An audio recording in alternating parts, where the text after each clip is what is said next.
Oke, selamat berjumpa kembali di dalam Digital Content Psychometry. Kali ini kita akan membahas tentang analisis item tes non-kognitif. Materi ini masih berkaitan dengan learning outcome yang kedua, yaitu explain the theory and practice of psychological testing and the important aspect of psychometry.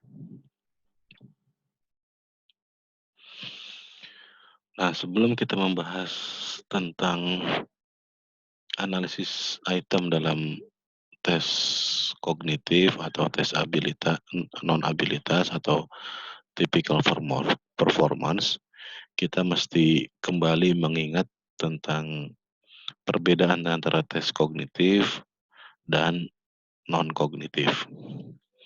Secara umum, tes kognitif dan non-kognitif memiliki perbedaan yang mendasar.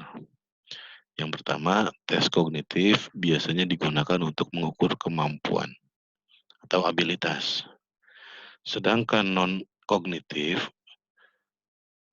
digunakan untuk melihat kecenderungan peserta tes. Yang kedua, tes kognitif terdapat jawaban yang benar dan yang salah. Sedangkan dalam tes non-kognitif tidak ada jawaban yang benar maupun yang salah. Nah, oleh karena itu, karena tidak ada jawaban yang benar dan yang salah, maka dalam tes non-kognitif tidak bisa dilakukan analisis item yang berkaitan dengan tingkat kesukaran soal. Selain itu juga tidak bisa dilakukan analisis distraktor. 3 komponen penting dalam analisis item yang hanya bisa dilakukan pada tes non-kognitif hanyalah analisis tentang daya diskriminasi atau daya pembeda item atau yang kadang disebut juga dengan validitas item. Daya diskriminasi item. Tes kognitif tidak terdapat jawaban yang benar dan yang salah. Karena dia hanya melihat kecenderungan. Oleh sebab itu, tidak bisa dilakukan analisis tingkat kesukaran dan efektivitas distraktor dalam analisis item.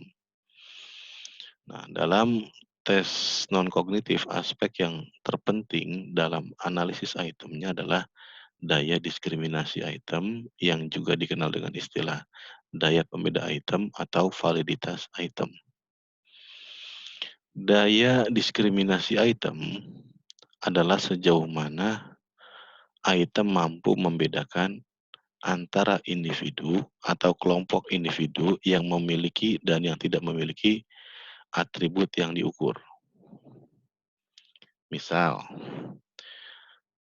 pada suatu alat ukur yang digunakan untuk mengukur agresivitas, maka item yang memiliki daya diskriminasi tinggi adalah item yang mampu menunjukkan mana individu atau kelompok yang memiliki agresivitas tinggi dan mana yang tidak tinggi.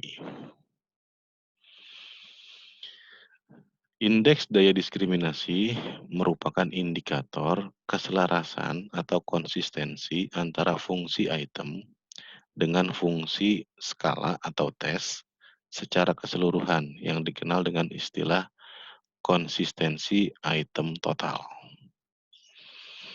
Nah, pengujian dilakukan dengan cara menghitung koefisien korelasi antara distribusi skor item dengan distribusi skor skala atau total skor. Nah, hasil penghitungan atau komputasi ini akan menghasilkan koefisien korelasi item dengan total. Nah, formula yang tepat untuk digunakan dalam penghitungan daya diskriminasi adalah Pearson atau product moment. Mengingat sifat data dari tes non-kognitif ini biasanya tidak bersifat dikotomik. Kalau dikotomik serinya cuma 2, 0 dan 1. Tapi kalau dalam analisis, dalam data tes-tes non-kognitif itu datanya lebih variatif. Bisa 1, 2, 3, bisa 1, 2, 3, 4, 5, bisa 0, 1, 2, 3, dan sebagainya. Jadi serinya bukan hanya 2. Jadi datanya itu karena serinya banyak kadang disebut juga dengan politomik atau politomus. Nah, untuk analisis data politomus itu, yang korelasi yang tepat adalah Pearson product moment, bukan korelasi biserial atau poin biserial. Nah, ini rumusnya.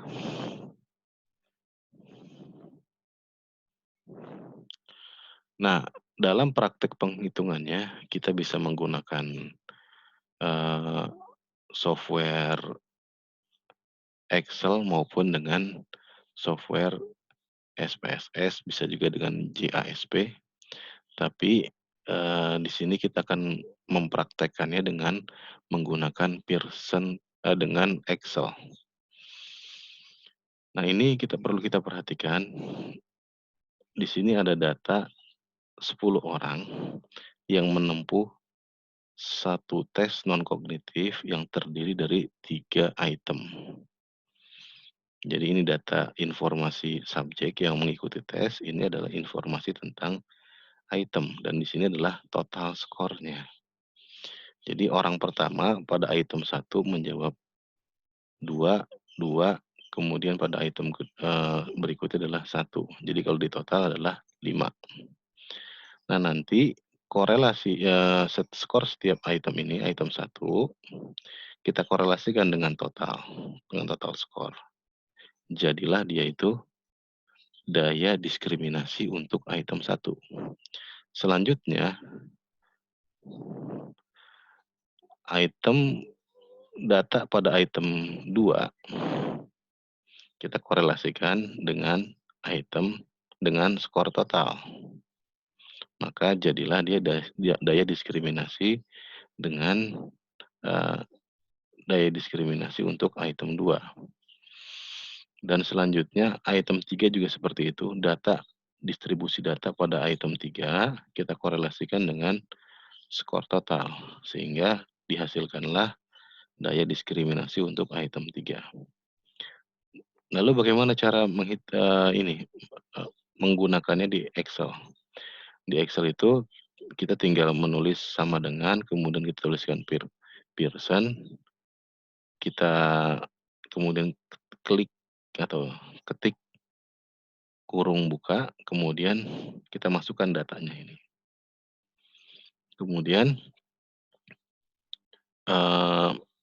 kita masukkan data skor totalnya, tapi jangan lupa memberikan tanda, dolar di sini, agar ketika satu rumus sudah jadi, maka bisa di-drag. Kalau tidak dikasih dolar, maka informasi skor total itu ketika kita drag akan berubah. Jadi biar tidak berubah, dikasih tanda dolar ini. Bisa dituliskan langsung di di depan huruf, kemudian di depan angka, atau kita klik F4. Kalau kasih F4 maka otomatis akan ada dolar di sini, di sini. Begitu juga di sini, di sini. Dikasih F4 atau diketik sendiri. Nah, data hasil penghitungan dapat diinterpretasi. Pedoman interpretasinya tidak jauh berbeda dengan yang ada pada tes kognitif. Jika daya diskriminasinya di atas atau sama dengan 0,4 itu berfungsi memuaskan atau diterima dengan baik. Jika di antara 0,3 sampai 0,39 itu perlu sedikit revisi, atau tidak revisi pun tidak apa-apa sebetulnya. Jika daya diskriminasinya antara 0,2 sampai 0,29 maka perlu direvisi. Kemudian diuji cobakan kembali, baru dianalisis kembali. Kemudian apabila daya diskriminasinya di bawah 0,19 di bawah atau sama dengan 0,19, maka itu wajib dieliminasi ataupun kalau direvisi total. Nah, dari hasil penghitungan tadi ini kita bisa lakukan interpretasi. Item 1 hasil komputasi korelasinya adalah 0,68, item 2 0,558, item 3 0,47. Nah, dengan pedoman interpretasi inilah kita interpretasikan semua item atau 3 item ini berfungsi dengan baik atau memuaskan. Nah, untuk mempertajam pengetahuan Anda, maka silahkan ketik data ini, kemudian lakukanlah analisis item dengan program Excel sesuai dengan prosedur yang telah dijelaskan tadi. Sekian, terima kasih.